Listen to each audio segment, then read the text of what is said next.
Let's run.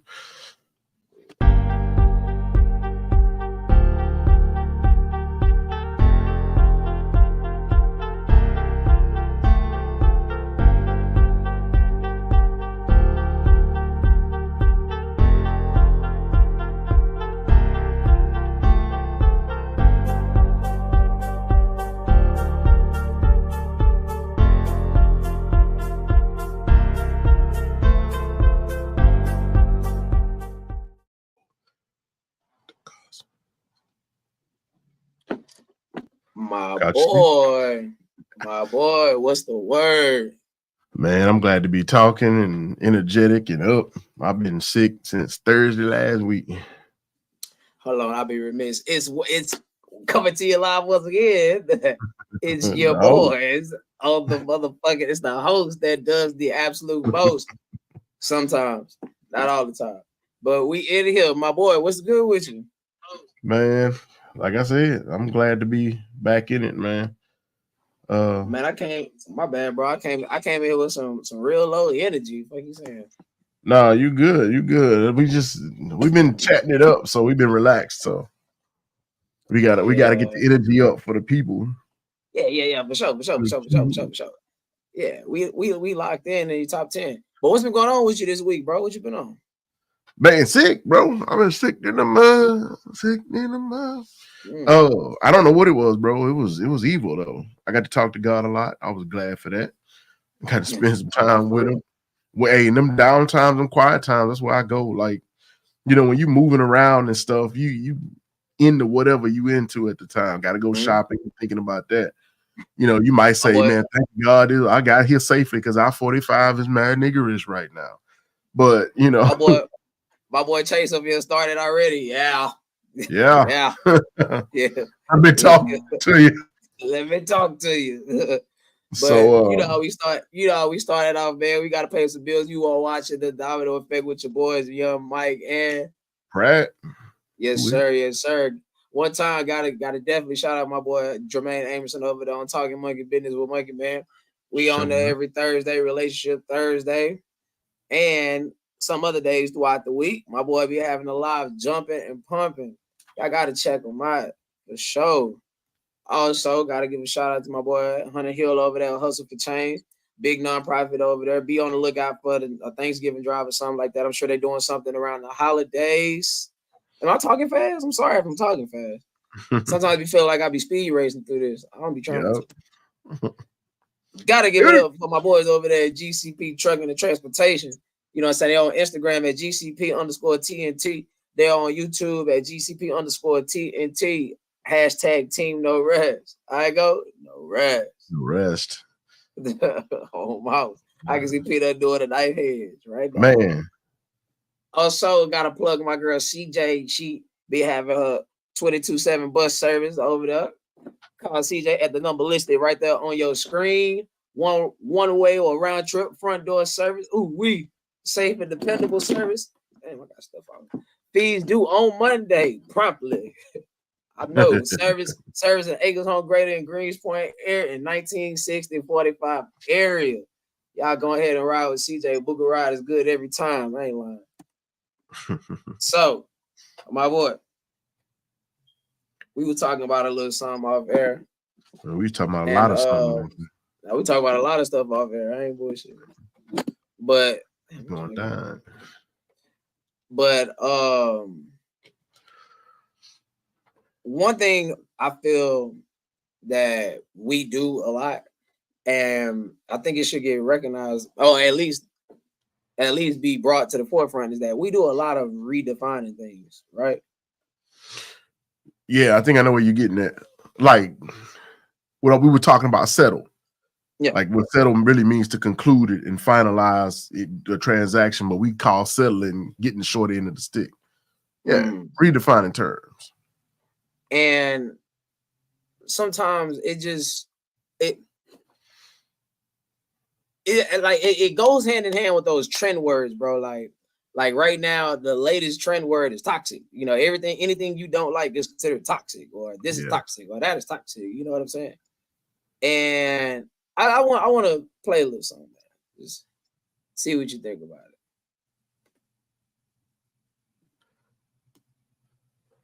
Hold on right quick. Yo. Yeah, what's up with this? Oh, you got it? Okay. Yeah, I got it. Gotta find that cuz. Hold on. To you as I'm 40. Do you not think he never? Cuz. Okay, there we go. And that one was funny though. Yeah, not for real. All right, here we go. No such thing as toxic masculinity. No such thing. Toxic people, and those toxic people can be masculine or feminine. But when the man pulls you out of your burning building, you don't give a fuck how masculine he is. There's no two masculine men. Masculinity is masculinity. Femininity is femininity. There is such thing as toxic masculinity. There is no Disavow. So toxic masculinity was a term created in the 1990s when psychologists were trying to study violent offenders in prison. When guys would step on each other's toes and then they would start stabbing each other, it was just a term that was used by those psychiatrists to determine a type of behavior where men would resort to extreme levels of violence for no reason. And then somehow mainstream psychology got a hold of it and became this pop term. There is no such thing as toxic masculinity. There is just masculinity, and then there are some people who are toxic. That has nothing to do with each other. I can show you tons of people who are extremely toxic online, and some of them are masculine and some of them are feminine, but the two are mutually exclusive. The idea of toxic masculinity is to shame men for doing things that other people don't agree with. There is no such thing as toxic masculinity. Hey, what is cisgender? I saw that on there. I gotta look that up. What the cuss? Toxic masculinity, bro. So what's your reaction to that? I definitely agree with switching up terms and how a term was created. So they basically took an adjective and a noun. Masculinity with it's an idea, I guess. So it took a adjective and a noun, put it together, and made a new noun, a term, and they made it up out of nowhere. And it got adapted and applied, however, until it just made this category of whatever the cuss you don't like that a guy's doing can be considered toxic masculinity. Yeah. So what happens when you have a female that's playing a masculine role and she does something toxic? Is that toxic masculinity? Is it only applied to the male gender? Genetic male gender? I don't even know how to use these terms no more because they done did so much. They've been flipped, turned upside down, around. You gotta say, what is it now? You gotta say biological male or what? Look, what I'm getting at is toxic masculinity for any type of masculine thing, whether it's male or female. Because females sometimes play masculine roles. We know this. Let's not play those games. Yep. So can they be considered masculinely toxic? Toxically masculine. However you say it. Well,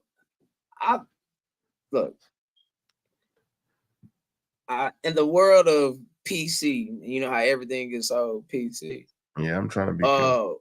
We're finding words that's made up, and it's like, okay.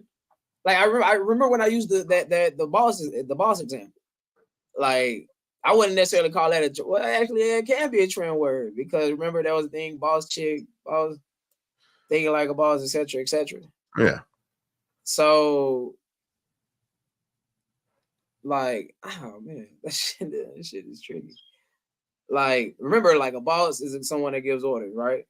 And it's tough being a self-proprietor and being the boss and labeling and being the boss because that's not necessarily right. Because there's no employees. So back to toxic, like that. I'm very curious. Like when did this start, bro? Like you said, the term came like in the 90s, but it was very specific to prison system and why you got it. Basically, why the ape bang his chest and take a fight. You know what is all about this territory? In prison, you really can't be territorial, but then you can be, right? So it was a look in the psychology of these various aggressions and why some super aggressive, blah blah and so forth. But how I think, go ahead. No, I want to say how yeah, bro. Go for it. I've been talking. Go for it. And I feel like social media has helped advance these trend words and these redefining of words. Well, yeah, Like, if you want to be trendy, you definitely gonna grab something that's trending and run with it. You know, we see that with the news articles and the different stuff celebrities do. Nah, no doubt. Oh shit, I didn't mean to do that. Okay, I guess I did. Like, how about this? Let's try this, my man. And let's see what we get. Let's go back here. Ugh. Year-old man. You got a daughter? No, I don't. But that's not fair. I hate that they don't start. Back where I had. Of course they are. But my point is this. I know on your phone you can go ahead and kind of trigger it. Came to you feminine. Yeah. So hold on. I'm gonna do it like this. I'm gonna pull it back up like through here.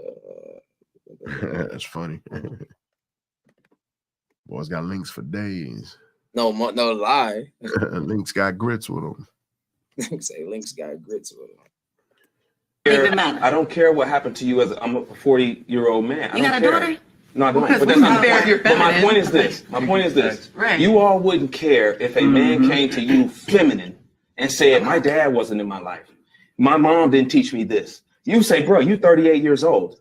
I don't want to deal with a feminine man that hasn't addressed his issues. So for me, dealing with a woman that way, I'm going to tell you the same thing. I understand you had issues or whatever growing up and you had to be a certain way, but I'm not going to put up with it as far as trying to be in a relationship with you because you don't know how to be a feminine woman. So what's a feminine woman? What's your definition? A woman that basks in her femininity. She knows how to be submissive to a man. She knows how to speak life into a man. She knows how to nurture. She knows how to take care of a home and take care of kids. She knows how to be accountable. She knows how to be reasonable. She knows how to be understanding when she's dealing with a man and knows which battles to choose when she's dealing with them.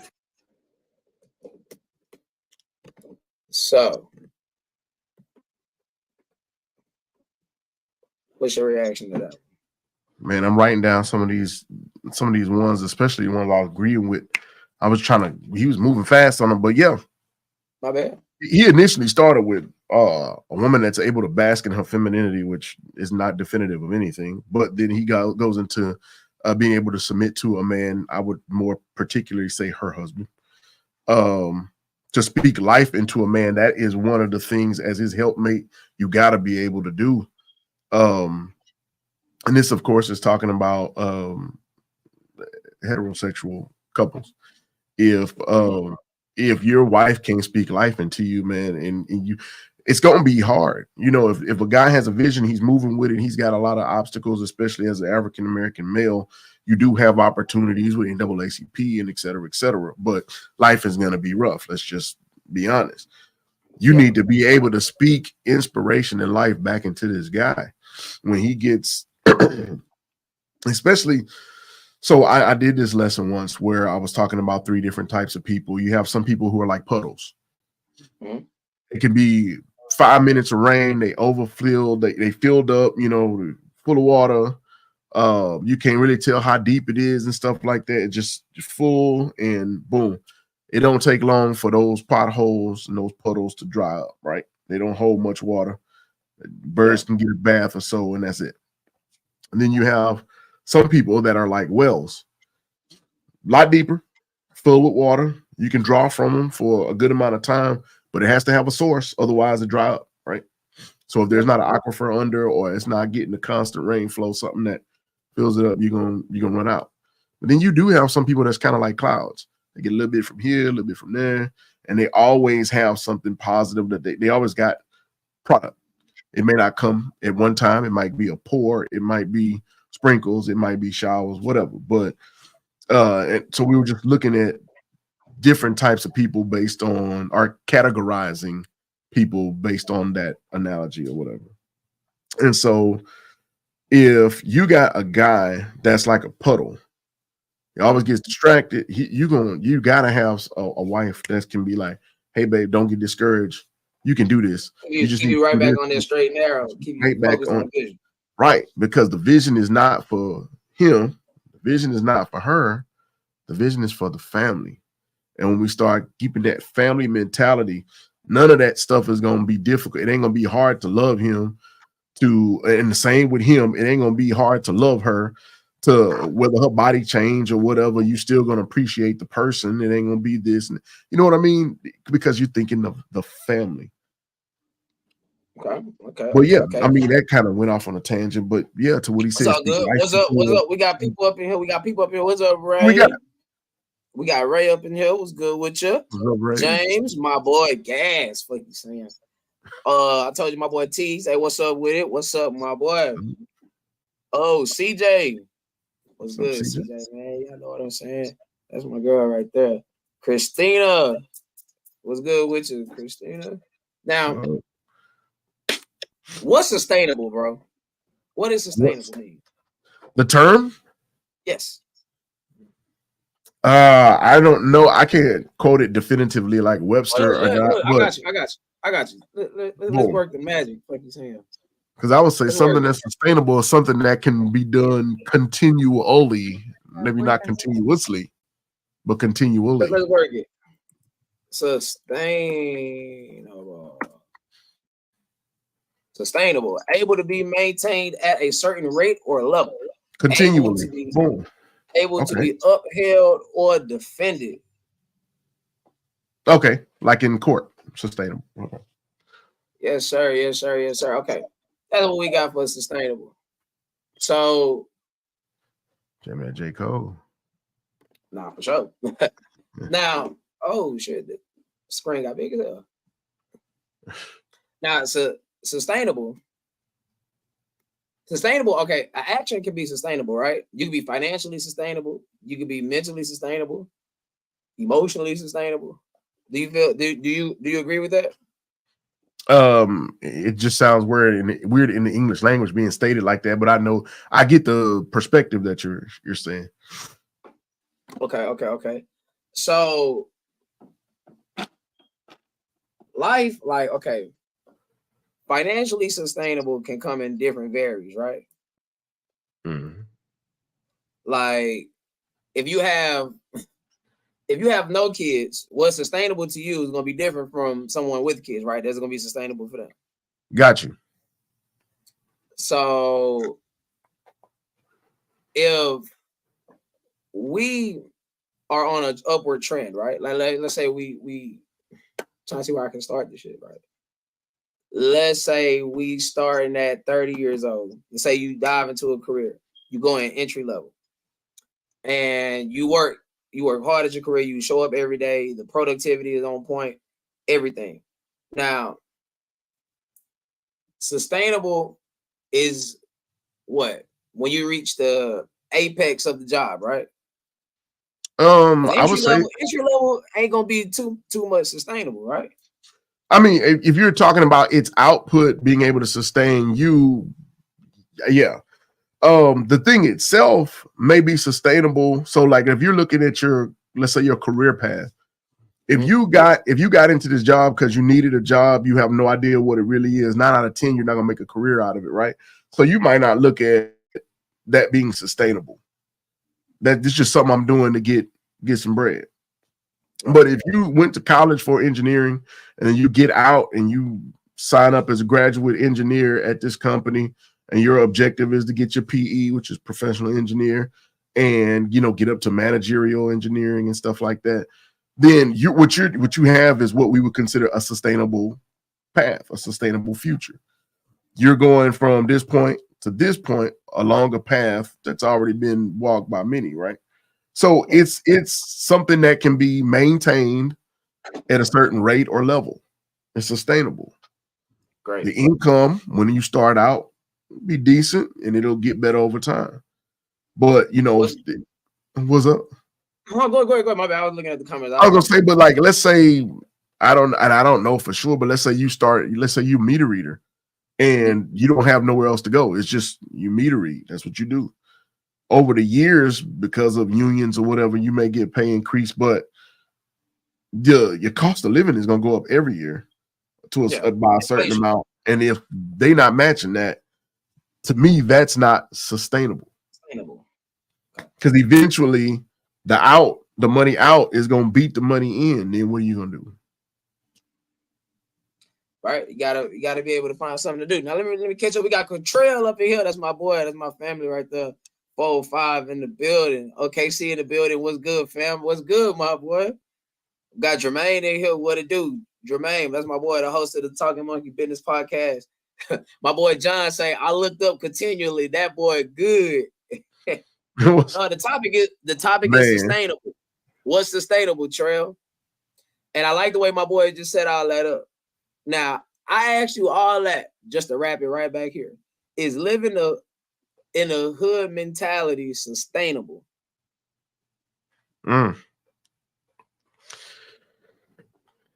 Yeah, I want to hear what y'all got to say about that one.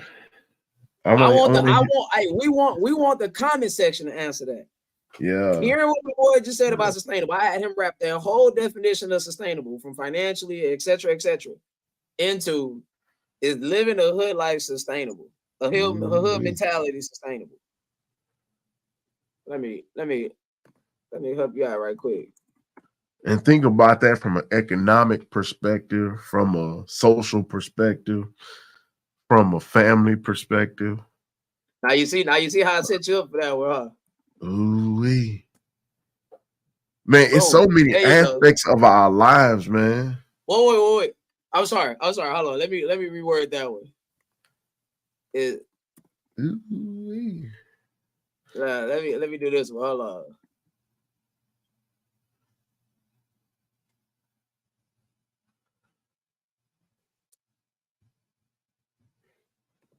There we go. Yeah. Oh wait, no, don't do me like that. I don't want to say life. You know what I'm saying? I want to use it like this. Boom. Okay. What they talking about? Man, we gotta move the comments in over here so we can man eventually. Oh shit. What's up? What my boy Jermaine say, what it do? Oh snap. Oh, my boy say run the topic real quick. Oh, my bad, snap. I've been a terrible host. What you saying? Hey, wait a minute. Them boys popping up like that. Oh, it's a done deal. Christina say nowadays, no. Man. Okay. My boy T says depends on the person. I want to discuss that, Terrence. RT, my bad. I don't know if you like people call you by your old name. Wifey says sustainable to her is bills paid with enough left over to invest and enjoy things. Agreed. CJ says I need a definition of hood mentality. All right.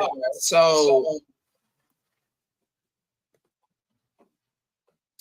let's start with the G code. This whole, even if I see things, I'll never tell. I'm no snitch. I'm no this. I'm no that. Start with that. I'm gonna tell you this as a counter to this G code. If Ree Brown told my behind up down at her house for acting up, she was gonna call my grandmother while I was walking back to my grandmother's house and tell her why I got towed up so my grandmother could tear me up. We didn't have so much of this you wild and I ain't gonna say nothing stuff. And that wasn't very long ago. We talking about late 80s.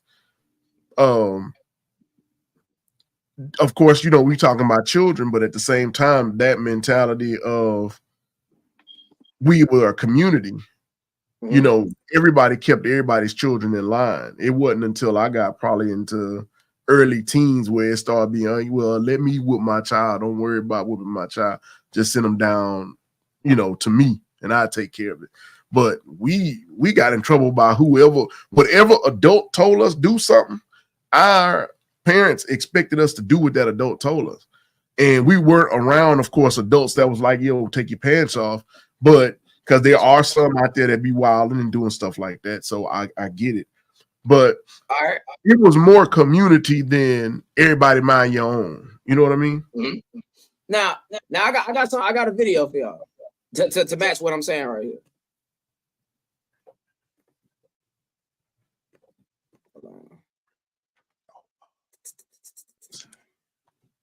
change your life, but you got to change your mindset. A lot of us don't want to change our mindset. We don't want to grow. We don't want to get up out these communities. Or even if you're going to stay there, you got to be a better person, especially if you have kids. I left the project. I said, man, I got a son.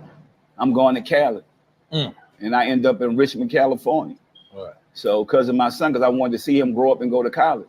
I didn't want him to live like that. All people don't know Romeo really from the gutter. So all Romeo friends, they monsters. They monsters. They in Beverly Hills. They ain't in Beverly Hills. No, about hanging with him. That's when you got to really start looking at the people around you and figuring out how you can change them. I have guys around me, like now that I took from when they was young. They hang with me, like Big Court. He been around me. Juggy, my own Big Buys. It's like, man, I'm like, y'all got to make changes in y'all life if y'all want to be around and for us to see our kids grow. Change your life, but you got to change your mindset. Yep. Like, to me, that hood mentality is someone that just constantly wanting to stay in a lower position, right? Never want to make any type of progress in their life. Constantly want to sit on the block, want to sit on the cut, slang dope or whatever, with no vision, no long-term vision. Like, if you hustling, there you go, CJ. If you hustling, Who's you talking? My boy Nathan. If you hustling, you know what I'm saying? You hustling for a purpose. I mean, I can't lie. I mean, I did a little something when my oldest was first born. But the object was, you know, I'm 16 years old, 17 years old. I ain't working. I'm in school, but not working necessarily. So I had to do a little something. So because diapers coming, milk coming, etc. Now, granted, it wasn't for long, but because obviously that it wasn't for me. But nonetheless, there's people that just do it just for the sake of doing it, right? When there's many jobs out here, many opportunities that's thrust amongst us. Like, we living in a more thriving economy now, more than ever before. As far as jobs are concerned, my boy Jermaine say P Line Romeo ain't from the gutter. How you know?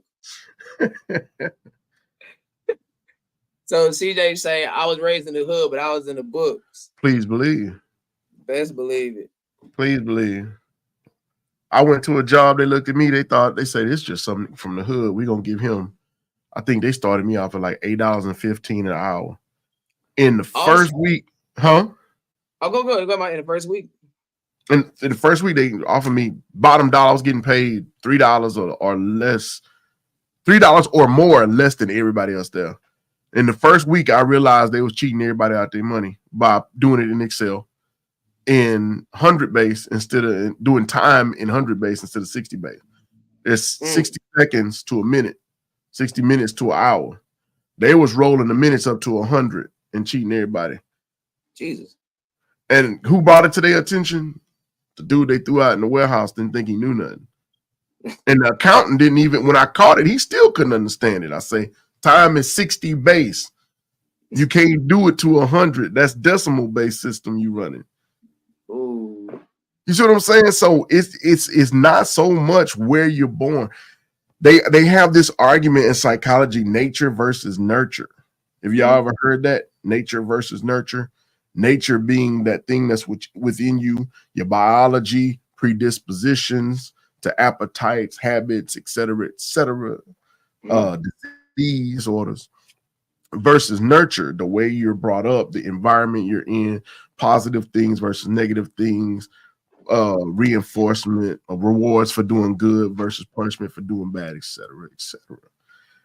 You can have the worst of the worst as far as how you grow up, but it's like I told you and you and Travis and Chase. I said, right now you got to do what you got to do in this environment. But when you turn 18, you're grown. You're an adult.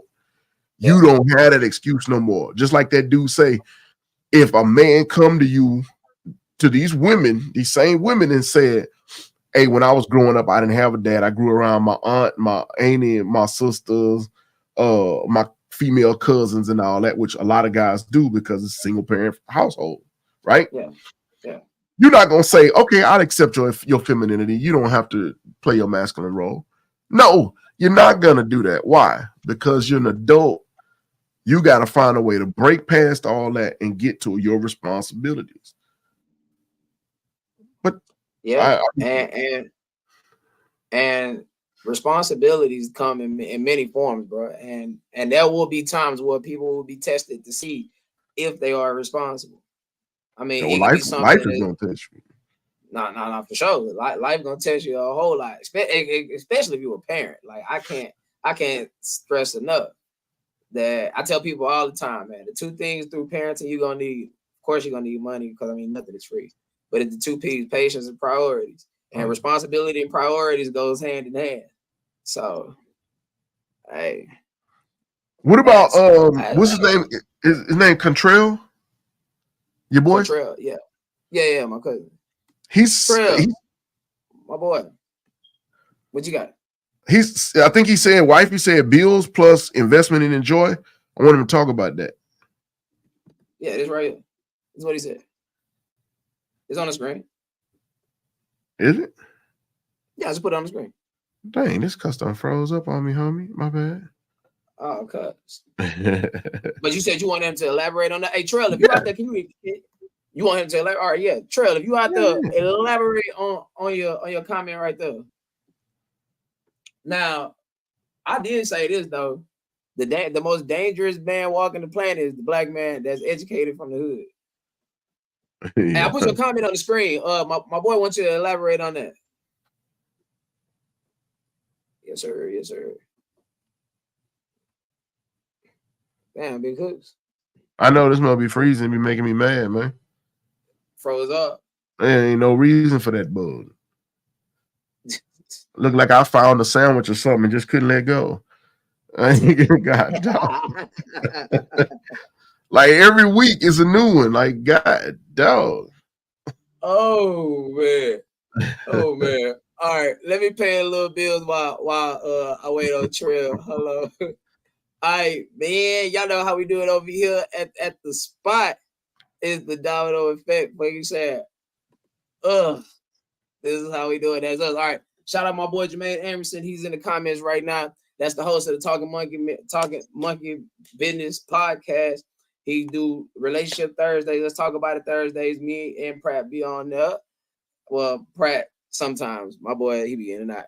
But make sure y'all check the show out. He does interviews also, and they be very, very, very entertaining. Make sure y'all check that out. Supporting us is supporting him. Supporting him is supporting us. Let's try to keep that relationship working. Shout out to my boy Hunter Hill over there, Hustle for Change.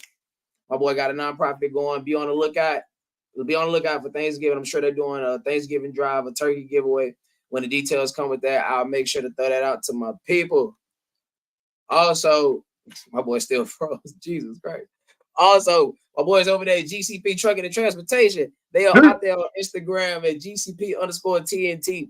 On YouTube at GCP_TNT. Hashtag Team No Rest. How I go, my boy? No rest. All right. Shout out to my girl CJ over there, the 22/7 bus service. You see the number right there on the screen. You can book your ride today. Okay, my boy back. Look at him.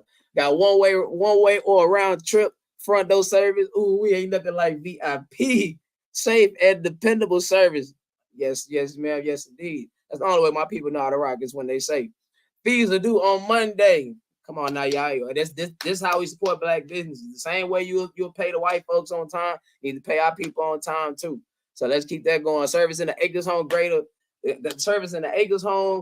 Greens Point in 1960-45 area. Schedule your trip today. Ooh wee. I ain't lying. So Trail. And my boy still ain't dropped it. All right. So good. Like I'm digging what Master P said in that video, bro. Like who we be around does have a halfway shape your mentality, right? That's why I do believe in that saying, birds of a feather do flock together. Yep. And think about it. Oh no, it's all green. Hold on, my bad. Got stuck on the bus. Oh yeah, so I believe in that saying, birds of a feather do flock together, right? And I feel like in a group of friends, if everybody is being productive, you're gonna naturally want to be productive, right? Because nobody wants to feel left out. Mm-hmm. If your friends are stagnant, negative, so staying in staying in one position, you're naturally gonna do that because that's now the constant that's around you, right? Mm-hmm. So that's why I be saying like that hood mentality, bro. The stuck in the same place, the making excuses, the desperation, procrastination, like that runs rampant, like, and the lack of a vision, the lack of a sustainable vision. Matter of fact, let me put these three words together: a lack of a reasonably sustainable position. So that's just my take on that, bro. Like it's tough. I know. I mean, I'm from the hood too, but if you really want to make it out, bro, you can make it out. There's so many ways. It's way more. It's more available now than ever before. Like I be saying on the show all the time, information is available. The info you want is out there. All you got to do is look it up. Imagine back in the day, if they could do it back in the day when Google wasn't around, when a computer wasn't, or a phone wasn't at your fingertip, or info wasn't just so accessible, man, it can happen now. Man. But I forgot, if it ain't on Instagram, Facebook, or Twitter, we just don't. Shoot, it's even now, and people still want to do it. But how many? Like every video you played tonight was where? Social media, right? On me. So CJ says, I strongly agree that when you become who you hang around. So if there is a hood around you and you're uncomfortable with the situation, use your hood mentality to change your situation. I know some smart hood dudes for real, and they change for the better.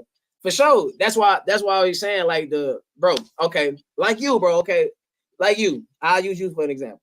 What I always say, bro, like, you're the most dangerous nigga in the room. Why? Because you don't look the part, talk the part, etc., etc. Like, you from the hood. We both from Acres Home, right? You know, you can navigate your way through the hood. You know how to blend in with the people if you wanted to take that route. But you chose to be in the books. You chose to get educated. You chose to get in the corporate form. So now you can get people like myself through the door, Travis through the door, Chase through the door. You can open up doors and avenues for those that really want to step through those doors and avenues. So that's how I look at that. But okay, my boy Trail says sustainability is the minimum. Bills paid and being able to attest to at least do things that you enjoy is sustainable to her. A lot of people out here doing bad because they're not responsible, which can make life hard on them. No cussing down. Okay. So you talk about prioritization with that sustainability. Got you. Yeah, especially being a parent. Like I'm sure. Matter of fact, I think everybody, with the exception of yourself, everybody that was in here is a parent, and you understand, like, being able to prioritize what's best for the kids, what the kids needs versus what the kids wants. And prioritizing time for yourself, because you gotta have time to mentally recharge.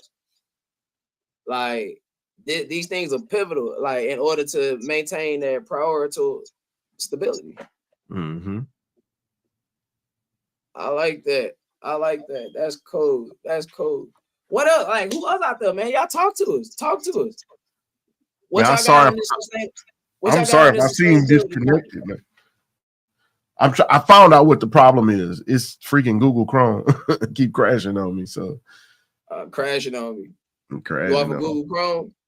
Man, I'm trying to get away from it, but it won't run on the Mac in the other environment. So I need to hop on here with y'all. But shit, you can hop on here today. What you saying?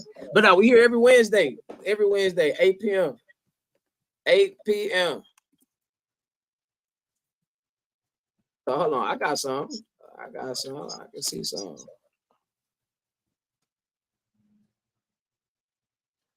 I got something.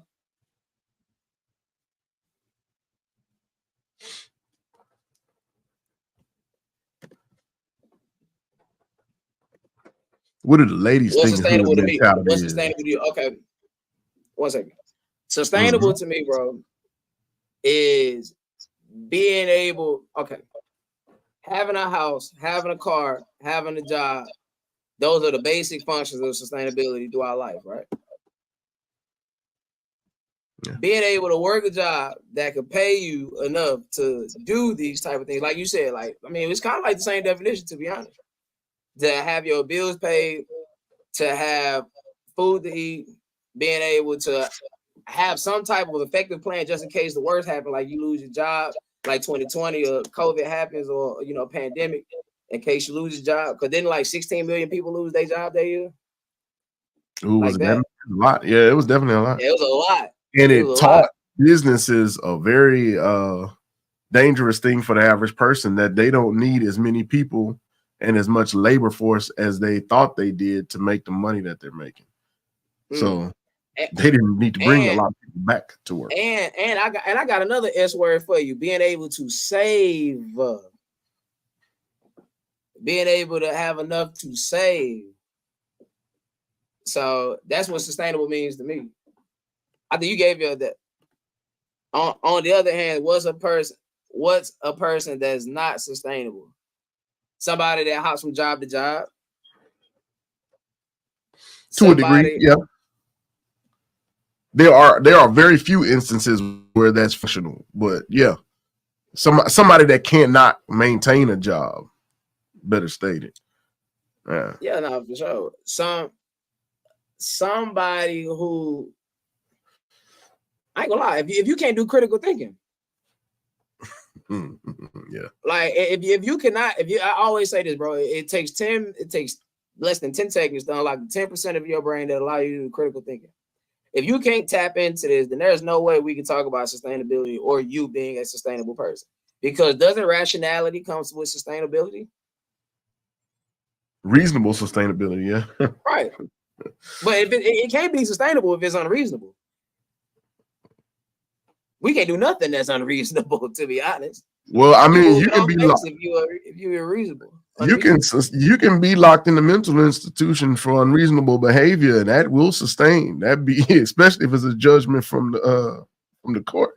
But I know what you mean in functional society. Yeah, you need to be able to make good decisions regularly, and those decisions need to have lasting impact. Okay. Oh my God.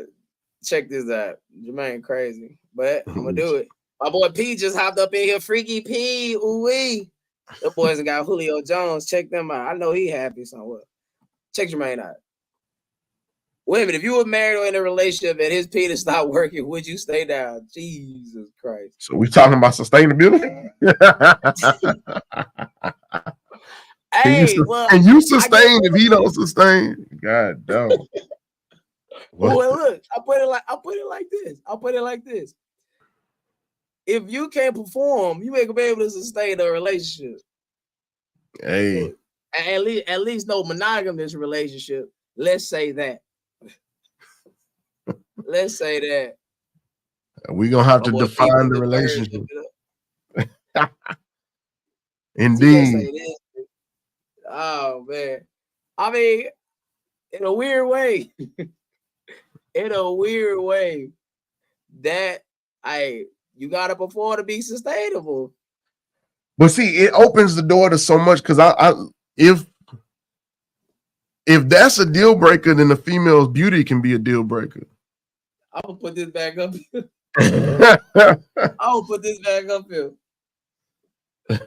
Oh my goodness. Leave it to Jermaine, man.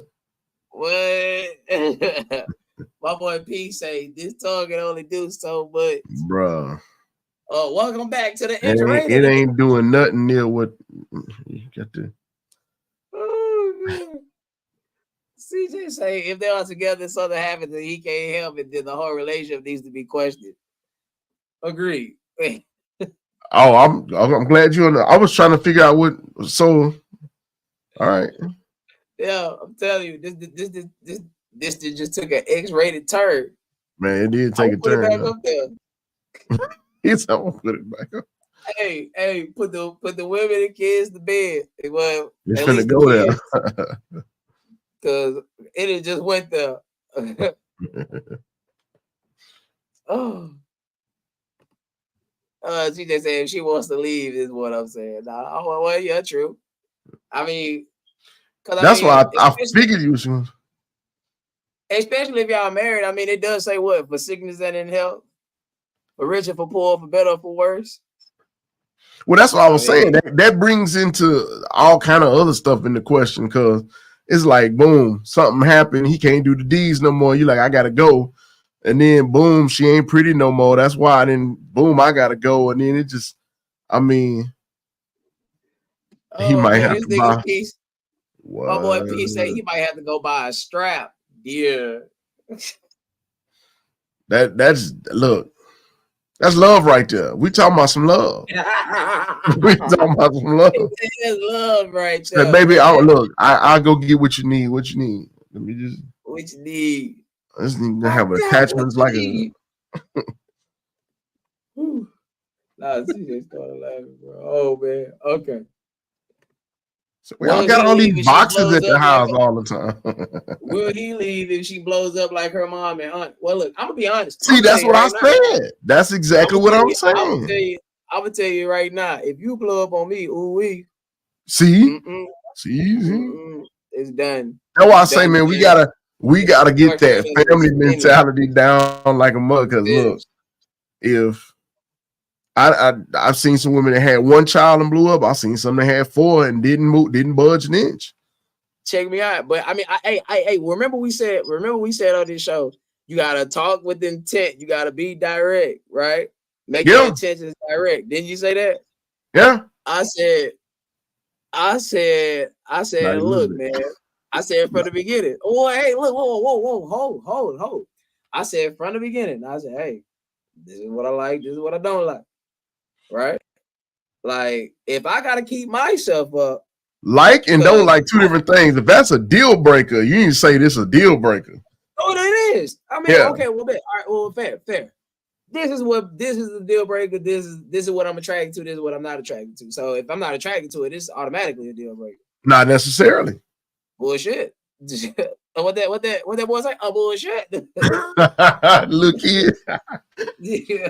I mean, because there's some stuff you're not attracted to. Like, I'm not attracted to the braids, pulling the hair all back and stuff like that. But that don't mean I'm gonna be like, I ain't dating a chick that got braids. You know what I mean?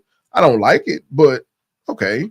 I like rounded tips. Like, if I gotta keep myself up to a certain standard, so should you. Right? I totally agree. But that's what I'm saying. If it's a deal breaker, it needs to be in its category as deal breaker, not as desirable intentions. Oh my God, you're ready to turn this whole show. I swear to God. Please say as long as you ain't coming in with in a Ziploc bag. I'm done. Hey y'all, it was a great night, man. We glad to have y'all on, man. Don't forget GC. No, God, we do change as time goes by, but if I see a Ziploc bag with some pudding in it, I'm gonna lose my mind. I mean, well, look, I think I'm being reasonable here. Like, if I gotta keep myself up, because I can't just sit here and blow up to 300 pounds and expect you to just, like, you gotta love me. You know what I'm saying? Like, no, like, it gotta be a standard set here. Like, it gotta be an accountability set here. It gotta be a responsibility set here. And plus, why would I want to help you promote something that's unhealthy? Well, I mean, people blow up over time. I ain't never seen nobody do it in 2 or 3 months. That's true. It usually take a bit. You control.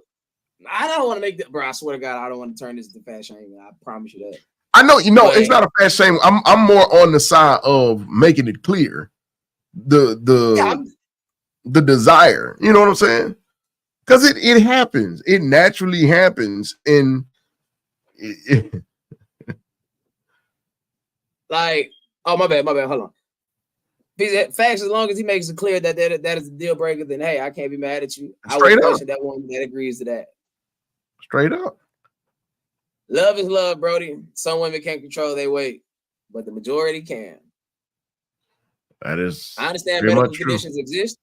Medical conditions does exist. I can't do nothing about that. So would that be a clause for that deal breaker? That if there was a medical condition that came in, like boom, yes, something happened. I took that on. No, I'm saying would that be a clause in that deal breaker? Like, would you say now? Would you say, look, if you gain weight, we done, unless it's a medical condition, et cetera, or would it just be like, if you gain weight, I'm done? No. Remember, reasonable. Like, if it's a medical condition, then yes, dude, that's totally unreasonable. If you either you chose from the beginning knowing that she had a medical condition, or you was with her, love her, whatever, and she developed a medical condition, then yes, that's totally different. I get the reasonable and unreasonableness of it. I'm saying when you're sitting down to have that conversation and you're talking about that deal breaker, are you gonna say at the beginning, weight gain, done deal? Unless, or are you just gonna be like, don't gain the weight? Because if we do, we done. I'm gonna give the clause or the provision. That's what I was asking. Okay. I'll give the provision. Of course. Okay, yes. So you, of course, to me, I want to know. I'm like, Joe, I want to know. These things have provisions on them, of course. It gotta have provisions on it. This nigga Jermaine. But in saltpeter's, what the fuck? But in saltpeter's, a weight gain for room for divorce. I would say no, not in God's marriage, but whatever. My boy Jaleel, 2023. My boy Jaleel that joined the live. That's my neurologically sound brother. What's up, brother? Damn, my brother. Damn, brother. What you saying? We here on the X-rated edition of the saying podcast. Mr. Nasty time. But it's saltpeter's a weight gain room for divorce. It's 2023. People getting divorced for whatever, bro. You got women. That's a question for you. Well, women, that's a question for y'all. The weight gain is on our end, so just like finances can change, and it may be something you can't control. Life happens. Agreed. P says, would you date someone with a serious medical condition? Depends. Depends on how serious that medical condition is. Depends on what we mean by date. Nah, for sure. P said, not likely if I know going in. Hey, that's fair. My boy Jaleel said I had to cook some food real quick. So hungry. I'm hungry too. Dry coat ain't gonna cut it, ladies. I'm sorry, Pete. Bruh. They got all kind of stuff. You can get you some WD-40, bruh. Oh, wait, what? Throw some D's on that. Hey, go over there. Hey, you go over there, motherfucker. Drop. Wait a minute, motherfucker. Bro, this is hilarious. Oh, that's funny as hell. So CJ said, if something medically happens while we're together. That's real. My boy Jaleel over here cracking. Hey, man, I can hear my boy laughing right now. Oh, mamas. Hey, from now on, we gonna send Jermaine 2 words and just let him run with it, and we gonna go from there. Hey, let that be a segment in the show. Jermaine's hard 2 minutes. Wait, I probably shouldn't say hard 2 minutes. Oh shoot, I needed that loud. Man. But that's a good question. I want to go back to this question. Yeah. Could y'all yeah, you see that, Paul? Could y'all date someone with a serious medical condition? I definitely like to hear the I ain't gonna lie. This is the laid back edition today, y'all. I think you tried to pay back for our show going left last week when you dropped. Hey, brother, my bad.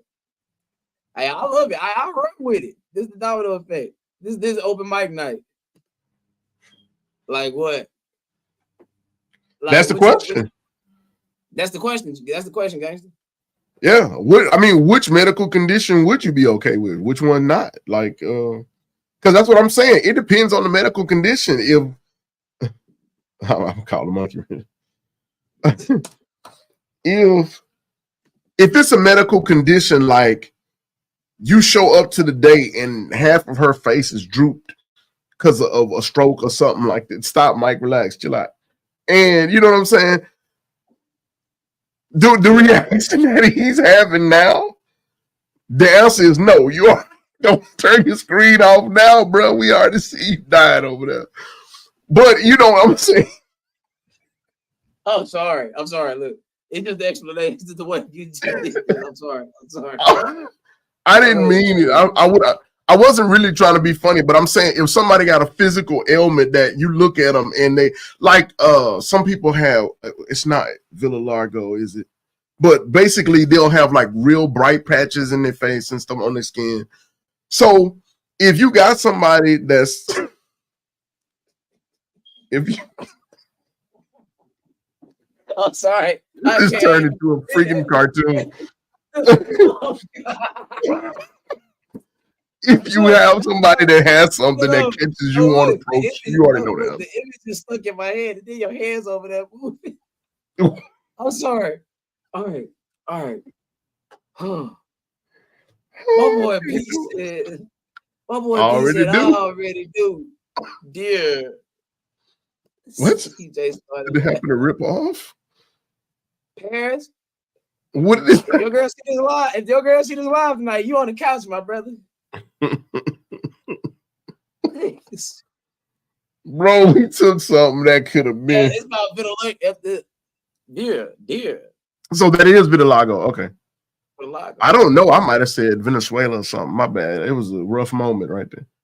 Pratt, no, look, I'm gonna tell you, I don't care what I blend with all of them. You never know. You just never know. I can deal with spots, but I droopy. Oh God. That's the point that took me out, bro. Oh my God. Y'all, so we got the answer to the question is what happened. I gotta put the disclaimer out there. I am not laughing at people with real life either birth defects or mental defects. I promise you that. It's just the way he did his hand and he said droopy. It was just hella hilarious. I just gotta put that out there because it'll seem like I'm laughing at that and I'm not. So look, he's being legit. I'm serious most of the time, and people be dying laughing, and I'm really dead serious. I was not trying to be funny or anything like that. All I was saying, if there is a distortion of some sort that causes you some kind of discomfort on approach, then the answer is no. You know that coming out the gate. You know. To my people, I got a question. To my people that say they did, how was that experience? Like, how was that? I better build a fort. Fuck your fort, bro. Rheumatoid arthritis. It's hilarious, though. The arthritis. That author. Kick that fort over like Snoop. I swear, that's the first thing I thought about. That's the first thing I thought about when he put that on there. But yeah, no, seriously. The people that said they did, like, well, how was the experience? And is it something you'll do again?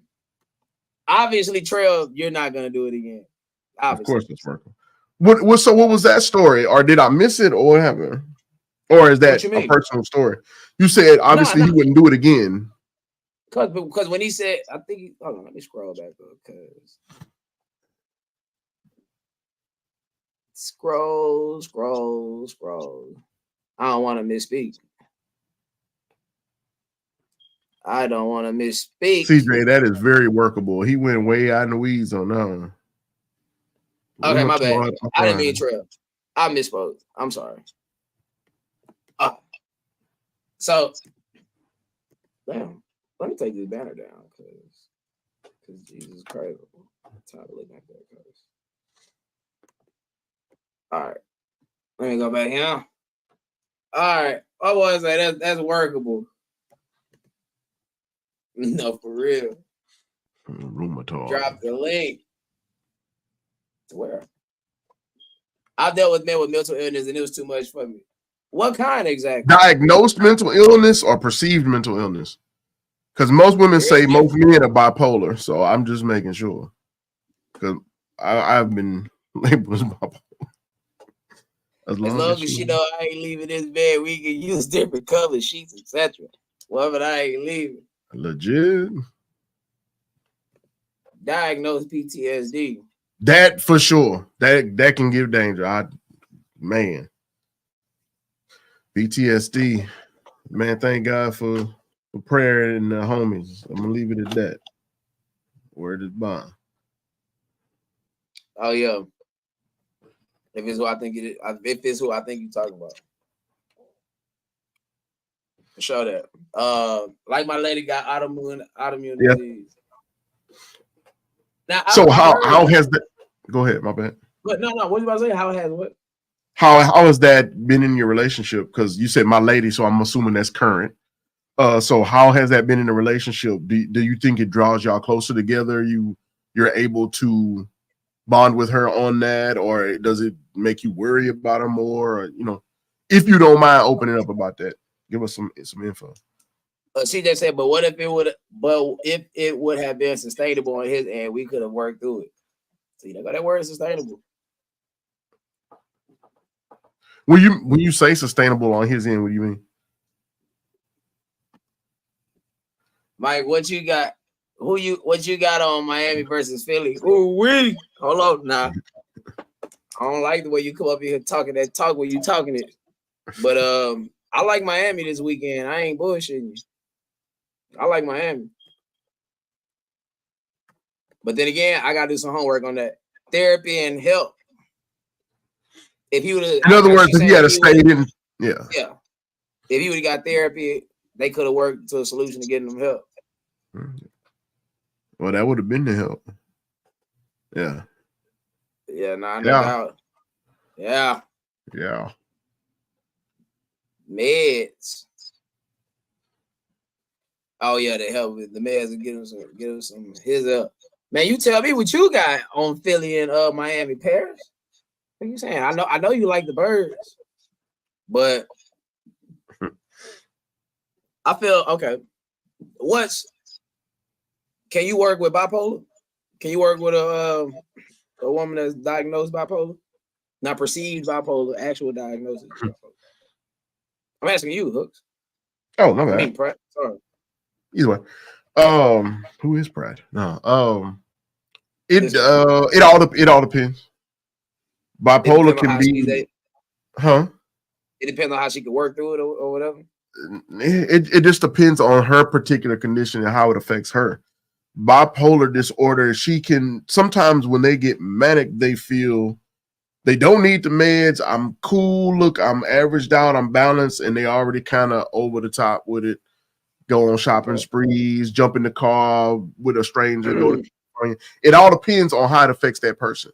So it just depends. There are some bipolar people who know they need meds. They take their meds, and their fluctuations are here instead of like this. So they have ups and downs like we have. Everybody has ups and downs. Life Terrence, if you, my bad, bro. Life what? Is like, dang, I'm just going on with it. My bad. Terrence, if you out there, that's questions for you also. Can you work with a woman that has a diagnosed medical condition? Wait, I got a smooth Honda on the Bird Gang, sir. Okay, bet. Get with me. I'm not saying bet good, as in I'm with you. Give me until Friday. I'll for sure have it locked in answer Friday because I need to do something. It depends because if she or he a victim and using it as a crutch. Some do that. Like that does happen. I do feel like we are in an age where we manipulate mental illness. People that's just ducking accountability, try to hide it with mental illness. That's why the first question I asked is it diagnosed? I kind of figured that's where you was going when you said that. And I feel like in the Black community, bro, we want to self-diagnose. We try to self-diagnose ourselves. We try to self-heal also. And it's never a self-fulfilling prophecy. But if you had the answer, you wouldn't be stuck with the question in most cases. Ooh, that's good. Exactly, Pratt. That wasn't a thing. But my boy just stole up in here. Oh, but I need to go back to this one. Yeah, I worry about her, of course, because it could happen at any time. But she takes her medication, and when it comes to her health, we both agree that communication is important. I don't follow her for something that she didn't ask for. Legit. That's legit. Has that made y'all stronger together though? I mean, does it? Do you think that her having that has made y'all have a stronger bond? Is that something y'all bond over, or is it just part of the relationship like any other thing would be? Nah, that's respect, P. I can't even lie about that. Mm-hmm. See, and it's important, and I feel like sometimes we don't. Those that do have diagnosed mental illness, I feel like some of them don't come forward because they're scared of being judged. Absolutely. And it's just like the whole therapy thing. A lot of us feel like, oh, if we go to therapy, you must be saying we're crazy. Or if you go to, they think the psychiatrist think is crazy. Like, no, I mean, it's just the steps it takes in order to get the help you need to get to the place you need to be. Yeah, redefine term, because therapy is a help. It's a solution. Yeah, and we need to definitely put this guy down back. Hold on. That's everybody need to talk to somebody. Even when you're married, they recommend marriage counseling. Absolutely. I know a guy been married for a long time. He's the financial guy I want to get on. But he goes to, I think he said he goes to therapy separately from his wife. She goes and then they go together. So they have multiple sessions. Make therapy cool. And they've been together forever. Huh? You said they've been together forever. For a good minute, yeah. Since kids. Yeah, so. I'm trying to get that thing to ticker at the bottom, but hey, I guess we can leave it right there for right now. Make therapy cool again, y'all. We need to get that hashtag trending. CJ says absolutely, which is why some with the hood mentality don't want to leave it behind because of how they would be looked at. Yes, you'll be looked at as a sellout. Like someone making a name for themselves definitely is not necessarily being a sellout. Is what it's called. It's called getting better for yourself. I remember when the object was to get out the hood, not to stay in the hood. It's crazy. Don't get me wrong, I'm making this home forever, but I mean, I show my respect to the hood by every picture or majority of the picture, unless it's with my kids or professional picture, obviously. If it's a professional picture, well, yeah. Or for family pictures, professional pictures. I show my respect to the hood every time I throw up number 4. I throw up the 4 in every picture. Majority of my pictures, I throw up the 4. I wear the number 4. So that's good. I mean, that's good enough. You know what I'm saying? What else you want me to do? I mean, to be honest, a lot of niggas didn't want to fuck with her for that. Me, I looked at it as a flaw, something that we have in plenty. Who am I to judge her, especially when I know I ain't perfect and she's accepting my own flaws. Legit, brother, legit. See, we'll put that hand clap on that boy right there. Straight up. That's legit right there, P. Now that's real, bro. Respect.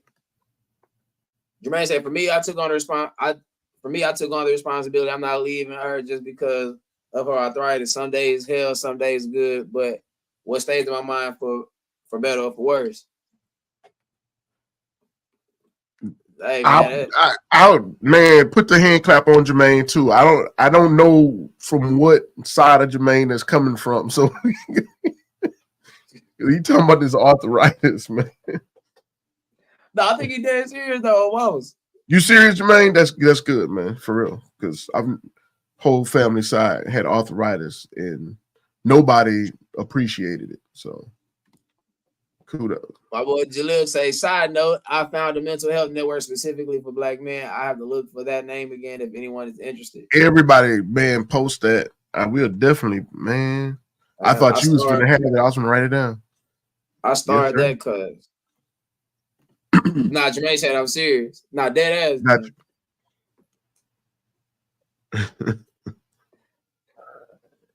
Man, but that's the thing, y'all. Like understanding and accepting is a part of maturing, right? And understanding and accepting is a part of adulting. Like life doesn't owe none of us understanding. Like they don't owe you understanding, and don't owe me understanding. Now, those that choose to understand, those are people that we should really start appreciating, to be honest. if it's actual legitimate understanding and accepting. Because some people put on a mask, some people put on the front, they act like they care, they act like they want to, and they'll turn around and use your own vulnerabilities or insecurities against you. Probably shouldn't say insecurities, but vulnerabilities for sure. Yeah. Because they do say vulnerability is a weakness, but being able to speak about being vulnerable isn't a weakness. It's actually it takes strength repairing that vulnerability. But we have to understand that in order to take that leap forward. And this is part of getting self together, right? This is part of it. It ain't the whole thing, but it's part of it. But once you have self together, that's how you'll be able to start functioning in relationships, and then you can build a healthy family, a family that that's built in normalcy, that and reasonability. I know you love that word, or being reasonable, and you being responsible. So all these things start with therapy, self-help, self-repair, self-care, but not just relying on self, because it's going to take more than self to get self together. So I know that's a lot of selves to say, but yeah. CJ said agreed, and when things change, that one agreed, and when things change, that one can't control, like physical, the love should stand strong. Should. I like that word. Life is an experience that can decline or elevate depending on your desire. Don't you say all the time desires change? You start off as a kid, you want to be a fireman and an astronaut and all kind of stuff. And then you hit 19 years old and you like, look, I just want to keep the cell phone on and maybe give me a car if you didn't get handed down a car. And then you get in your 30s and you like, man, I need to keep these lights on and take care of these kids or whatever. Desires change as things in your life change. We are the sum of our experiences. So nobody has identical experiences as anybody else. Even growing up in the same environment, how you experience that person in that environment is different than how they experience you. So desires, when it comes to relationships, desires is kind of one of the later things I like to talk about, because they're transient. They change depending on, boom, if we hit the lottery and we get $1 million, your desire ain't gonna be, I need to fix this, and this. You can be like, I can replace all that stuff. So that desire changes just like that. Travel may still be there, but you might not be trying to travel down to South Padre. You might be like, well, let's go to Santorini because you got money to go there. Your options open up. Options opened up your desire. Exactly. And so there's actually a video, I wish I had it ready, where this guy was talking about it. He said a lot of the people that he builds these trusts for, he said when they're young money or new money, one of the first things they want to do is buy up everything. And he said when his wife and him first hit their money or whatever, put it in the trust, the first thing they want to do, he said they had boxes coming 2 or 3 times a day, every day for a month. Just stuff that he wanted, RC cars, remote control, this, drones, everything, anything you could think of. And then after a while, they were just like, I got everything I wanted. I used it for a little bit of time. I'm over the thrill of it. I see what it was. All that's done. Now what? What do I do now? And so all of his desires, as far as I want this, and I just want to, this will make me happy. Now I enjoy this. I enjoy that desire came down to, okay, what am I going to do for my family? How are we going to be able to look at what I spent? If my kids wanted to do that, are they going to be able to do that and still go to college and still do this? So the whole mentality changed, the desires changed, et cetera, et cetera. Perfect.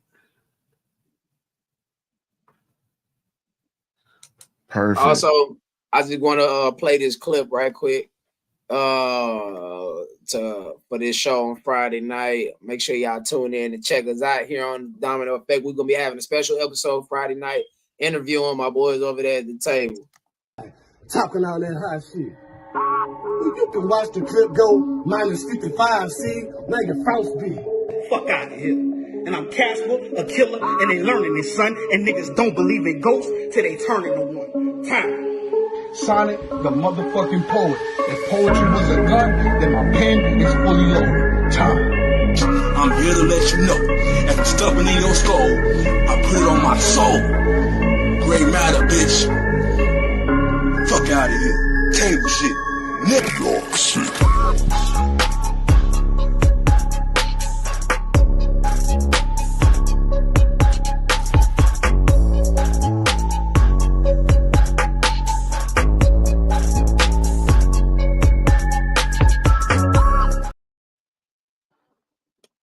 Yes, sir. Yes, sir.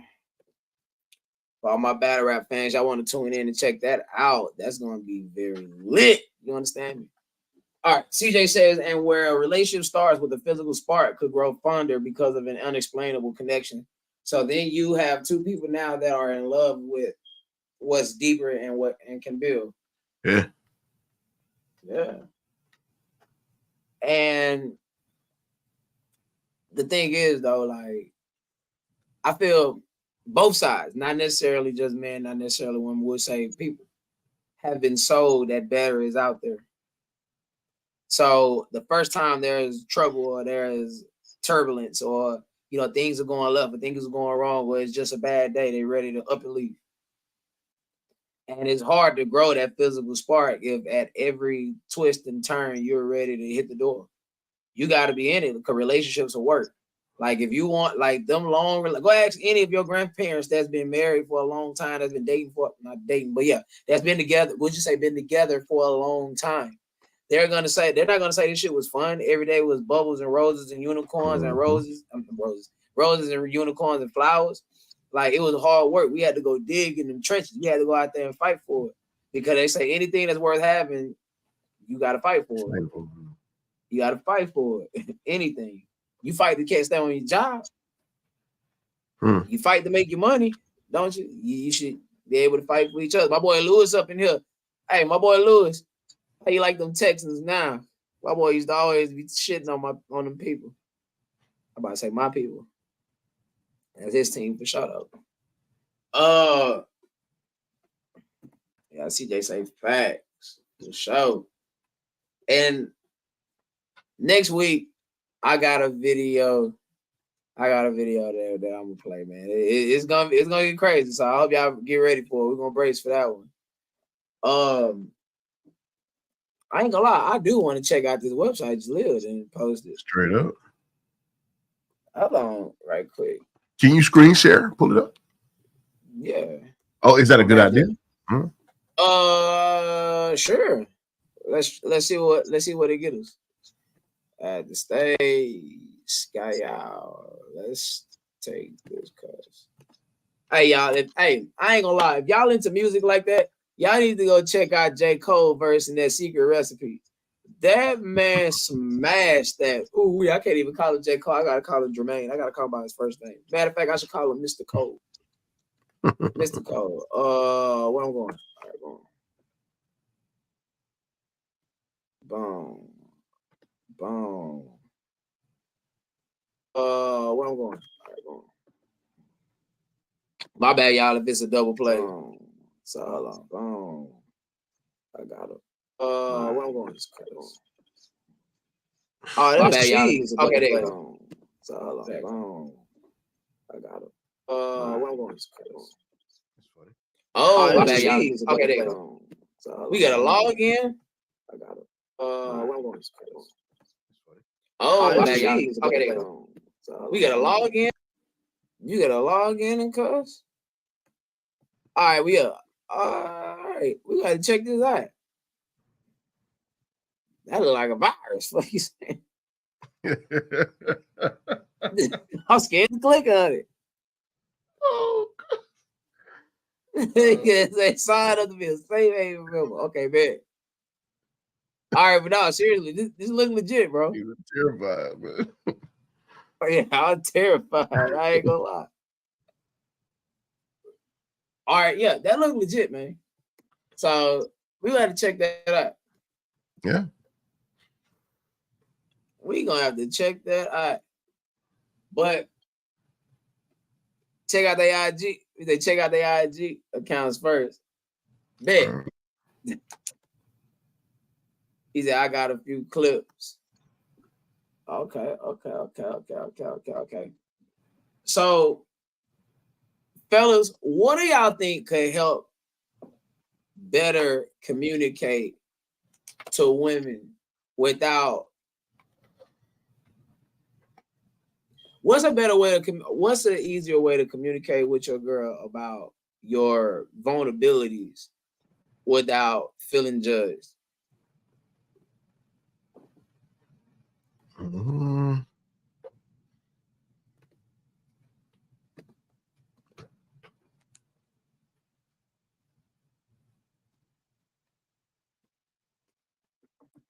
Is it an easier way to express your vulnerabilities?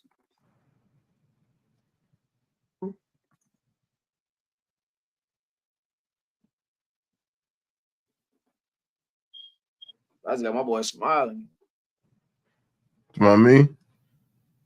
I'm over here writing this down. I want to see what the guys say. Cause you know me, I'm a word guy. I gotta go find that. Cause hold on. What's that? That Love Dorsey video you talking about?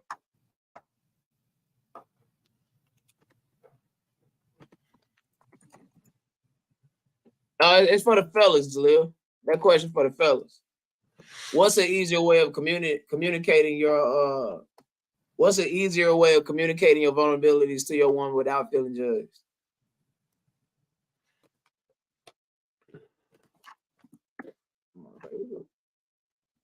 Who the cuss is Jalen?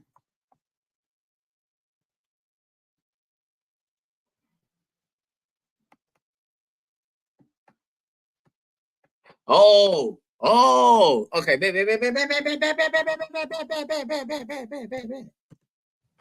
What you saying?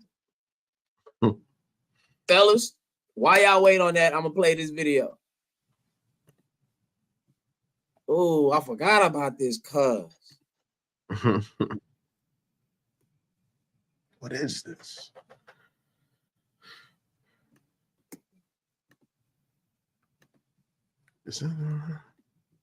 When men were and when men are raised in an environment where they brought up with influence and programming and conditioning from a male or a man, they show a woman that they trust her and they value her and they have a sense of responsibility or duty to their relationship with her by opening up and being vulnerable. Now, for the woman that's dealing with this man, right, it's not difficult to see that he cares about me, that he trusts me, that he values me. There's some sort of feelings there. There is some sort of grown folk responsibility to how he's going to handle his dealings with me. So it ain't hard to pick. It's not hard to feel safe and feel understood and wanted in this particular situation. This comes from the fact that when men raise men, there is an automatic teaching of managing yourself, managing your feelings based on how the world expects you to be as a man versus a woman, right? So there's an awareness about a man that was raised with men in his life, right? That has to do with him understanding I am a man. I don't go around laying my feelings, my emotional hat in every house and every dealings with people that I interact with, especially women. So even if I'm laying dick from place to place or with woman to woman, I'm still not getting vulnerable emotionally. I'm still not opening up and connecting and laying out my personal shit, right, with these females. So with these type of men, even if you was getting fucked, right, and even if you liked them and you trusted them and you felt like you loved them, you could tell very clear that the commitment was not there from his end to your end. The emotions and the vulnerability that was missing helped you understand on a regular basis that this is not it for him. The problem nowadays is a good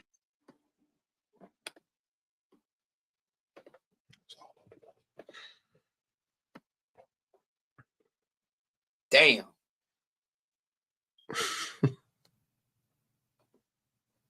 That was tough. That was hard. But she hit on a lot of the points that we talk about on the show. That is tough for women to raise boys on their own. That's why I always say, what? Men, do not create families that you don't intend to stick around for, because you will be helping continue to perpetuate the problem that exists. Indeed. And Jaleel says, really assessing if your woman is the type to judge or you based on your opening up, seeing if she is mature enough to and what her mentality is first, then moving accordingly based off what you gather. For sure. See, I use the micro program, right? I give you a little bit to see how you handle that. If you can't handle something so miniature, so minuscule, how can you handle something major? If I put a brick in your hand and you can't hold it, why would I put cinder block? An anvil, a cinder block? Yeah, Mm-hmm. that don't make any sense. You got to be able to. Hey, that's why they say I won't put all my eggs in. I won't put all my eggs in one basket. Hey, look, I got ostrich-sized eggs, and you got to have a big enough basket to fit it. So I'm not gonna lie to you. That might be a rough ass analogy, but I think it hits it right on the head. Well, what's your reaction to that video, though? To that video? Yeah. I'd rather not say. Man, come on, man. Give me a little bit of it.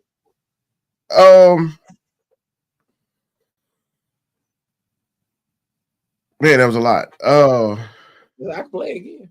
So, and I it was my first time seeing it, so I really didn't write. I wanted to write some notes down on certain things that she said in there. But yes, when men grow up around men, there is an expectation of that certain type of masculinity that you don't go out and you're not vulnerable. You don't need to look weak. In other words, stand up, man. You all right? Get up. You know, you fall down, you scrape yourself. Get up. You know, there is that's there. Let's step away from her video and go to the question that you asked and see if I can correlate it and make a better point. And then again, I might end up just staying away from it. But you said, is there a better way to communicate vulnerabilities without feeling judged? Yes. So as men, we're taught not to not have feelings, but not to act on those feelings all the time, right? Would you say that's accurate? Not accurate? It's as accurate? Okay. It's accurate. So that doesn't mean we don't have feelings. That just means that our response is not usually based on them, correct? Would that be a good deduction? Okay. So in your statement or in your question, feeling judged is the key. Just because you feel judged doesn't mean she really is judging you. It happens all the time where we feel certain ways and it's not true. I've heard many women say, I feel like he's cheating on me, so I broke up with him. Turns out the dude wasn't cheating in several of those cases. In some other cases, he was. But they all were based on, I felt like. There was no evidence, didn't go through his phone and all that. I'm done because I have that feeling. So feeling like you're judged doesn't necessarily mean you need to act as if she is judging you, right? We can nail that down. So then communicating vulnerabilities. What Jaleel is saying, assessing your woman to see if she's the type to judge. Everybody, I would say, every human has that mentality to judge. That is part of our decision-making apparatus. We have to be able to judge things for safety, for communication, future, posterity, blah, blah. So to communicate your vulnerabilities, what type of man have you already portrayed yourself to be? How do you carry yourself? Where's your consistency? So to communicate your vulnerability is going to come off the most authentic in that same light. I communicate my vulnerabilities just like I'm talking now, and it sounds like an intellectual communication, but I don't go to you and say, you know, Mike, man, I'm all broke up, man. I've talked to you about my mom passing, and you can tell in the conversation by the terms I use and sometimes my inflection when it's kind of hitting home, I guess, right? Yeah. But at the same time, I don't go, man, I've been up for 6 days. I ain't had no, and you know, I'm a sandwich eating hostage. I ain't had now sandwich. I'm a sandwich eating hostage. So there are ways to communicate vulnerability that still maintains that expected masculinity, that doesn't give off an air of failure, an air of weakness, because vulnerability doesn't always mean all over weakness. You can be vulnerable in one space and it does not produce weakness in another space, if that makes sense. So I think the best way to communicate vulnerability is to do it authentically. Do it as you are, as you've been presenting yourself. Now, the feeling judged part is on you. If you feel judged, then, like I said, as guys, we already know you got to tuck that. And then if she starts giving you supporting actions, supporting conversation that she is judging you, then you can address that. But then it ain't feeling no more. Now you have empirical evidence. Does that make sense? No, that makes perfect sense. Does that make sense to what?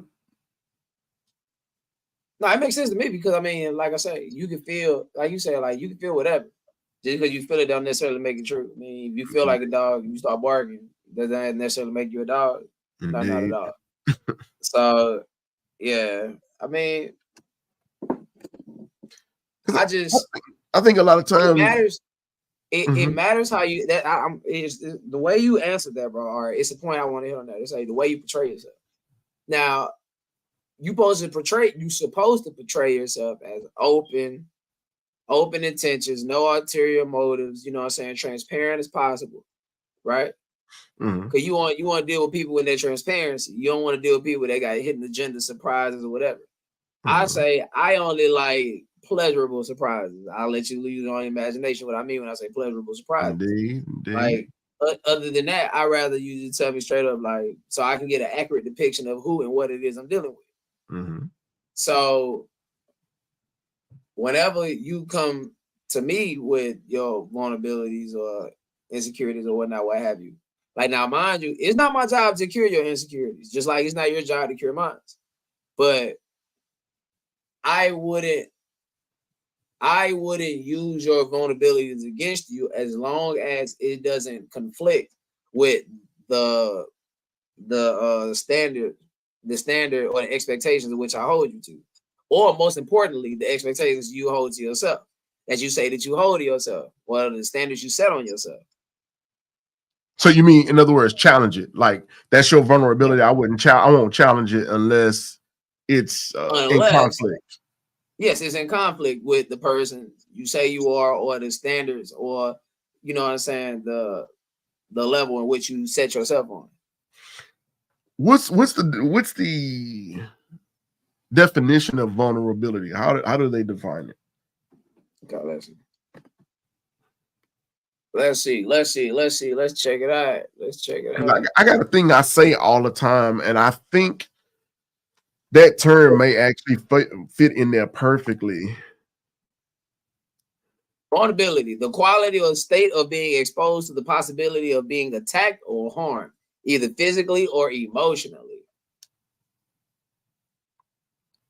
Liability of a partnership to higher penalties, either by convention or through having won a game toward a rubber deer.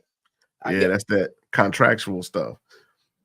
So I always tell guys a lot of time, I say, don't go around telling these females you're Samson. Oh, you know, a lot of wow, that's kind of throw. Yeah, kind of I grew up on Bible, so Samson and Delilah. You may have heard of the story, Samson and Delilah. She comes in, says, "How can I take your strength away from you that you can be bound up and subdued?"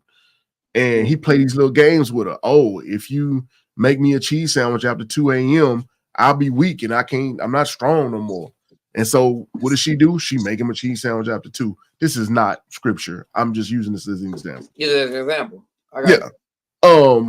So it doesn't work. These dudes come in, bust in, and try to take him. He beat up everybody. All right, I think he may even kill them. And then she's disappointed. She plays games again and comes back and say, "No, seriously, last time it didn't work. How can I really take all your strengths and blah, blah." And he gives her another silly example. You know, If you tie a string around my big toe, ooh, I'm done. I'm out of there. I won't be strong anymore. So she does the same thing. And so it's those type of little games. If you got somebody coming at you, asking you, you know, how come you always seem strong? You always do this. Don't nothing make you scared? Don't nothing make. Those are the type of questions I worry about.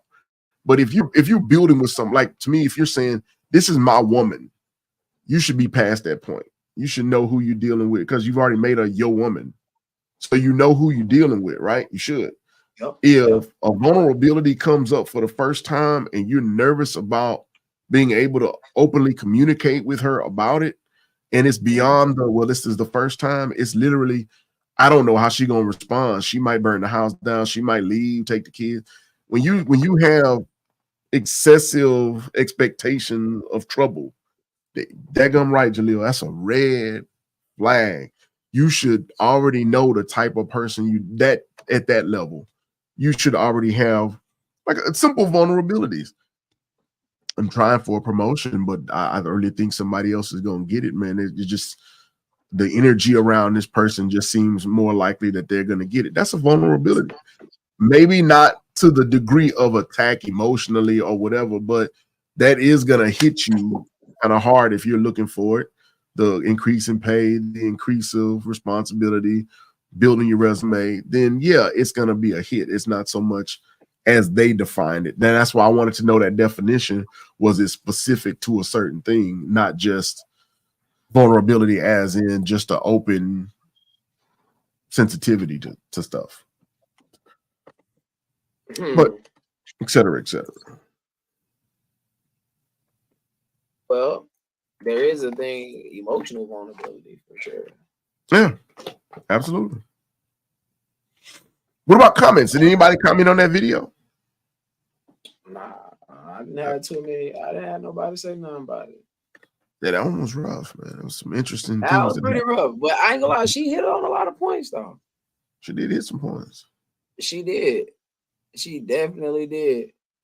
My boy Lil was the one that sent it to me. My boy Lil was the one that told me about that thing right there. I do got one more though before I step out of here.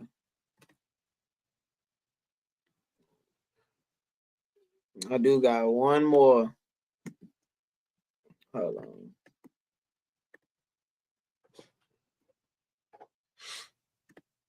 I got a lot of these tabs open, man. I need to close some of these tabs. He said there's a lot to break down in that video. I'll tell you what, bruh. I'm gonna start off playing that mug, and we're gonna break it down piece by piece of what she said. I'm gonna be ready for that. Cause I kind of did just throw that one on you, huh? No, it's all good. It's just I thought she was gonna say something and come on out of there. She was in there for a good little minute. Yeah, my boy said a minute and a minute. Man. Set it and forget it. Oh wait, can't open. Can't open that one. That's the homes. That's the homies right there. See this cuz. Too many videos. Yeah, no bullshit. Judge Maybelline. That's who you looking for? What? Ooh-wee. Hey y'all. Tell me what y'all think about this right here. Last one. The issue, and let me make a ruling on that. He's not contending that he paid a dime. He didn't have to pay a dime. It wasn't his house. It was your house and your mother's house, right? Yes. You and your mother got the loan. Yes. And the property was in your name and your mother's name. Yes. Bought it before the marriage. Yes. That's what we call separate property. Once you married Mr. Howard, all of your earnings became community property. Every dime you earned became community property. Half of your paycheck belonged to him. But he never gave me half of his paycheck. I didn't say that he did. He never gave me half of his paycheck. No, I'm just upset. Well, you can be upset. And I'm sorry, I but can't believe because he doesn't have half of nothing to give to me. Nothing. Okay, now, Miss Howard, I've allowed you to talk. It's my turn. Sometimes life don't throw us a fair deal, but the law is the law. Sounds unfair, but that's life. It's not always fair. But $440 that you spent every month, one half of that belonged to him. That was community money used for a separate property investment for which he did not benefit. You have to reimburse. You must reimburse him $222 for each month that you were married and living together. Where am I gonna get that with 5, 6 kids? I don't know what you can do. What you can do is give him a second trust deed. No diapers. Yeah, yo. Bro. Oh my God. That was pretty rough. That was pretty rough up in that video. Bro, when I had to send you that when I saw that, because that I think at the time we were talking about just the stuff that we just sometimes we just gotta eat charges. We just be eating charges because it come up. It's like you didn't do this, you got to eat that. Okay, I see that. This happened. This is what the law says. You got to eat that. I eat that. You got to do this, and this at these times. Okay, law says that. I'll eat that. She get in the same situation. She start crying, breaking down. Then she start complaining. Then she says unfair. Then she went dramatic and said he killed my mom. Why should I have to give him anything? Then she say I'm overburdened with about diapers and 5 kids, and I think all of that stuff. If a dude had done that, it would look ridiculous, right? Yeah. But it's the same law that governs you that governs him. So why can't you just eat the charge? Because we said something a long time ago. We said they don't want fair privileges. I mean, they don't want equality. They want special privileges. Oh man, that was crazy. I ain't gonna lie. It's very rare you see the table turn. Like Jermaine said, they hate when a man got the gun. Man, a bush. And I don't, you know, anybody being in that situation, man, it's hard in those situations. Like if you come from nothing and somebody brings you into better and you say you want to leave better, then to me, you should go back to the nothing that you came from. That's just how I look at it. And that's why I'm probably not in charge of nothing, because you had the opportunity. I brought you until you say, yeah, you got me used to a lifestyle I would have never known. Right. But you want to leave it. So bye. Go. So wait. What's the motto you live by? If yeah, it's yeah. But if not, no. It's that simple. If it ain't, it's definitely what? It's not. Is it novel or is it not? Both. It depends on how dramatic it is, how drastic. But yeah, man, that whole marriage thing is something. Boy, it's wicked. It's wicked. That's what we're gonna be talking about tomorrow, man. On talking about relationship. Let's talk about it Thursdays. The importance of marriage and why it's important. Man. Oh, we tune in for that one. But my boy, you got anything before we get up out of here? No, man. This was fun, man. We had some good subject. Bro, I still gotta apologize to Jermaine though. On that rheumatoid arthritis, Jermaine. I'm sorry. I do apologize, man. Like I said, that ran through the family, and I just never thought about it. And I do apologize, man, about the rheumatoid arthritis. Oh, bro. You know what I'm saying? Put that my out boy there. did say. But all I'm gonna say is this right here. Hold on. Wait a minute. Let me get to it. Let me talk to you. Yeah. Look here, man. Now, what I tell you, this comment right here changed the whole trajectory of the show. Man. I talk about my dog flipped the whole thing. Yeah, make therapy cool again, man. We about to go and get up out of here. Thanks for that link, Jaleel. Nah, for real, we definitely gonna follow up on that link, my boy. You have been watching the Domino Effect Conversations with Mike and Pratt. Yes, sir.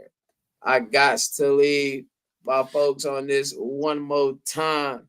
Y'all be good. We'll catch y'all next Wednesday. I'm about to say Thursday. Check me out. Hold on, I got one more. This nigga stupid. They said never eat ass after the Lord's Supper. Okay. Is that the only time not to do it? Okay. I can think of some more other instances where not to do it, but all right. That's a very dramatic one. Oh man. Yeah, that's a lot of specificity. It sounds like he had a bad experience with that one. Oh, mamas, man. That boy Jermaine, man. That's that boy. That's that boy. I ain't bullshit. Right when I mix it in right with the Sprite. Well, gonna leave y'all with that outro music. Watch my boy Pratt. Static. Go rock us all up out of here. Oh yeah, it's black on this track. It's static and stacks. We stacking up racks cause we racking up tracks and we track up a storm. While it's storming, relax. The team on our backs, we surting. That's facts. We stumbled and struggled. Now our pockets is fat. Up out of the gutter, ain't no looking back. We building an empire, simple as that. We lead from the front, used to be in the back like the waist, man. Now we in your face, man. We ain't running the show or the place, man. It's for that paper. We out on a chase, man. Stop snacking. Get more than the taste, fam. Diamonds on glisten while fans rock and listen. We run with boss women, no simping, no pimping, no limping. We strut, our swagger too much. Be all in them guts till they tearing each up. Slice on the course, rubbing elbows with money. 4 under par, smart brother, no dumpy. Let him a pension, then pay him his money. He chat about his business and tell how he run it. It's funny, they thinking the hood need a friend. Tell all your secrets, he can't comprehend. That we taking notes, we plotting on boats. Big mansions, exotics, and sowing our oats. Bringing queens to the table that carry our seeds. Generations of growth, we pull up them weeds. Pedicure yards, buying out. Well, bro, that's some of the best shit I ever heard you spit on me. Going too hard. I do appreciate it, sir. Yes, sir. Going too hard. Talking all that hot shit. You can watch the clip go minus 55, see? Now your frostbite. Fuck out of here. And I'm Casper, a killer, and they learning this, son. And niggas don't believe in ghosts till they turn into one. Time. Sonic, the motherfucking poet. If poetry was a gun, then my pen is fully loaded. Time. I'm here to let you know. If it's stuffing in your skull, I put it on my soul. Gray matter, bitch. Fuck out of here. Table shit. New York City.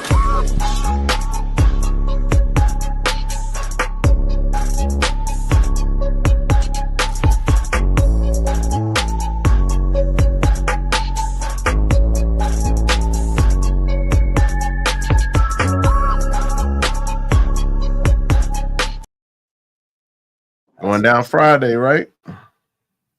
Man, nah, for sure. Friday, 10:30. My boy Jermaine said, Pratt, I said that sound like you killed that. Nah, for sure. I appreciate it, homie. For sure. They said 25 on me. So much that I can rep the game. Man.